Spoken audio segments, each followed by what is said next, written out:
समजलं तर नारायण नागबळी करणार नाही, काल सर्पयज्ञ करणार नाही, मंगळाची शांती करणार नाही, आईची शांती करणार नाही, बापाची शांती, पितृदोष आणि मातृदोष करणार नाही. पण लोकांना ते माऊलींनी सांगून गेले माऊली, पण लोकांना समजलंय माऊली स्वतःशी म्हणते योग यागविधी येणे नवे सिद्धी वायाची उपाधी दंपधर्म. एवढी ताकद नामात आहे. लोकांनी विचारलं माऊली पुण्य मिळवायचंय काय करावं लागेल? जगाची माऊली म्हणते काहीच करायची गरज नाही. मी म्हणतो तसं म्हणा, हरिमुखे म्हणा, हरिमुखे म्हणा, पुण्याची गणना. माऊलीने असं खायला सांगितलं, आमची अशी खाल्ली. पूर्वी आंधळ दळीत होतं, पुत्र पीठ खात होतं, आता उलट झाले, पुत्र दळीत आणि आंधळ पीठ खाते अशी म्हणतात अवस्था आहे. अरे 750 वर्षी ज्ञानोबारांनी झाली, आम्ही ज्ञानोबारांना पाहिलं नाही, पण ज्ञानेश्वरांची ज्ञानेश्वरी वाचल्यानंतर असं समजलं की ज्ञानोबारांचं चैतन्य काय असेल. फक्त अडतीत कोणतरी मुद्दा मांडला, माऊलींचा सगळं सोन्याचा भावा. 11 किलोचा करायचा का, 11 किलोचा करूया म्हटले. पाहता पाहता पुरेकर बाबा म्हटले, अरे कळस करायचा आहे ना, माऊलींच्या वया एवढा करा. आणि 22 किलोचा कळस केव्हा झाला हे समाजालाही समजलं नाही. पण विचार करा, माऊलींना न पाहिलेली माणसं माऊलींच्या विचाराचा सोन्याचा कळस करू शकले. त्याच माऊलींनी लिहिलेली ज्ञानेश्वरी, त्याच माऊलींनी लिहिलेला हरिपाठ जर आम्ही वाचला तर आमच्या जीवनाचा सोन्याचा कळस का होणार नाही? पण आम्ही वाचत नाही, म्हणून वाचत नाही. संतांनी सांगितलं काय वाचायचं, वाचावे ज्ञानेश्वरी. डोळा हा मी पडले, पण वाचलं तर शपथ आहे. आम्ही एवढा अडकले त्या नारायण नागपुरीत काल सरपैस मंगळाच्या शांतीत. शिव वर्ग ग बसत, शिव वर्ग काय ग बसणार? ते म्हणून काय त्या महाराजाचं ऐकायचे. वया नागपडीची नारायण नागपुरी गेली, फटकन तिचं लग्न झालं. लग्न नारायण नागपुरीवर नवरदेवावर, नवरदेवावर अवलंबून आहे ना. कसं खानदान याच्यावर अवलंबून आहे. नारायण नागपुरीवर लग्न अवलंबून आहे. नारायण नागपुरीच्या नादी लागू नका. नारायण नागपुरी कोतांड आहे. जेवढी लोक नारायण नागबळीला जातात ना, ती फसली जातात. बिगर तेलाच्या चपात्या खातात, 3 दिवस त्या रूम मध्ये राहतात. ह्या गावचा तो त्या गावचा तो सगळी बसविते आणि मग मंत्र म्हणायला सुरुवात करते. एक दबडा आणलं फाकडं, त्यात काडक्या टाकल्या आणि पेटावल्या, त्या वल्याच होत्या. पेटल्यान झाला दूर होता, खिडकी कुठंच नव्हती त्या रूमला, दरवाजा होता तो लावून घेतला होता. आता असणार दूर जाणार कुठं? आपला वार जबाबदारी का नाही?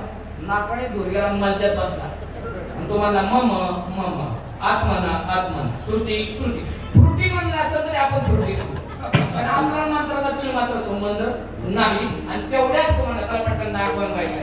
आता ह्यो वर्ग म्हणा काय नाक बनवायचं, ह्यो वर्ग बसतो का पंपच घेऊन गेला, आभी नाही धोको भी नाही, आभी नाही धोको भी नाही, जा घेऊन या. गेला नवरा सोनाराच्या घडीवर गेला, 12,000चा नाग आणला, त्याच्या मांडीवर ठेवला. त्याच्या मांडीवर नाग ठेवला आणि तो म्हणला आता डोळे झाका. कीर्तन करायचं ऐकलं नाही, टाकाचं फटाफट ऐकते.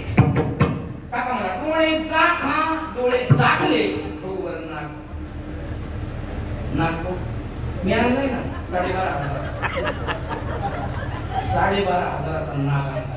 आपल्याला प्रात्यक्षिक दाखवल्याशिवाय आपल्याला गरजच नाही. तो नाग आहे असं समजा,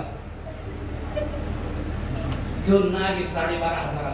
गुळाचा कडायवर तात्पुरता नाग सांगला, सोन्याचा नाही 12,500चा नाग. तुम्हाला डोळे झाका, आपल्याला डोळे झाकले. डोळे झाकल्याबरोबर नाग घातला, असा अंगठ्यात घातला, म्हणला डोळे उघडा. अजून काय आपले डोळे उघडले, चला नदीला. आपण पुढे नदीला जी अरे भेटली पुढे केशवाय नमा, आमक्याय नमा, तमक्याय नमा, ओम फट स्वाहा. आमच्या मुली बया बरं झाली, झाली बाया एकदाची नारायण नागबळी झाली नाही. तो आणली दळिंद्री घरी आणि पटकन त्याने हातच्याला केली. नाग आमक्याचे पाण्यात टाकलाच नाही. एक प्रामाणिकपणे सांगू का, ज्यानं सोन्याचा नाग बनवायला सांगितलं तो पाण्यात टाकील महाराज. मी कीर्तनाला बिगर पाकिटाला जाईल सांगतो लॉजिक आहे. ज्यानं 12,500चा नाग बनवायला सांगितलं तो पाण्यात टाकील.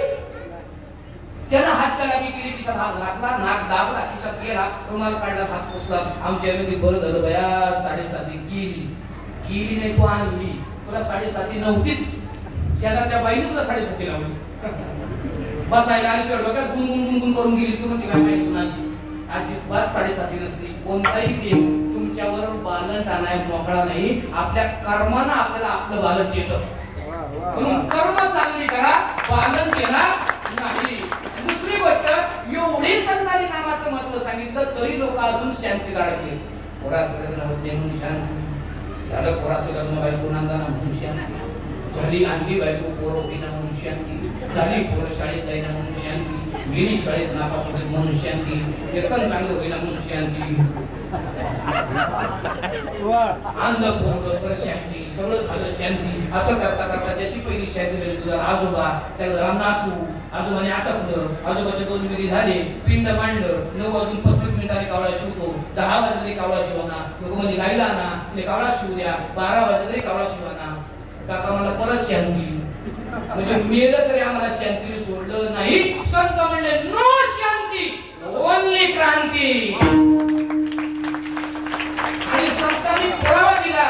संत म्हणजे शांतीच्या नादीच लागू नका, नामाच्या नादी लागा तुमचं कार्य नाही. आणि संतांनी फक्त मोठा पुरावा दिला. संत म्हणजे आठवा त्या वाल्याला, त्या वाल्याने 7 रांजण पापाचे भरले, पण वाल्यानं पुढे यज्ञ केला नाही, वाल्या शून्य झाला, वाल्यानं पुढे शांती केली नाही, वाल्या क्रांती केली. आणि वाल्या मला मुक्ती हवी, मुक्ती हवी, साधं नाम घ्यावं लागेल. कोणतं नाम? आम्ही पुढे म्हणतो, तू मागे मग. ठीक आहे, म्हणा पुढे राम. तुम्ही सगळे वाले म्हणा ना मग मागे राम. वाल्या मला म्हणता येत नाही. असो तू काय करतोय? म्हणून माणसं मारतो का तुला मारायला का? म्हणून 1000 वेळा मारा म्हणतो. म्हण मग मरा मरा मरा मरा मरा मरा मरा मरा. आणि मरा मरा म्हणता म्हणता तोंडातून राम शब्द बाहेर पडला. आणि प्रभू रामचंद्र जन्माच्या अगोदर वाल्याचा फोन झाला. वाल्मिकी ऋषी रामायणच लिहून टाकलं.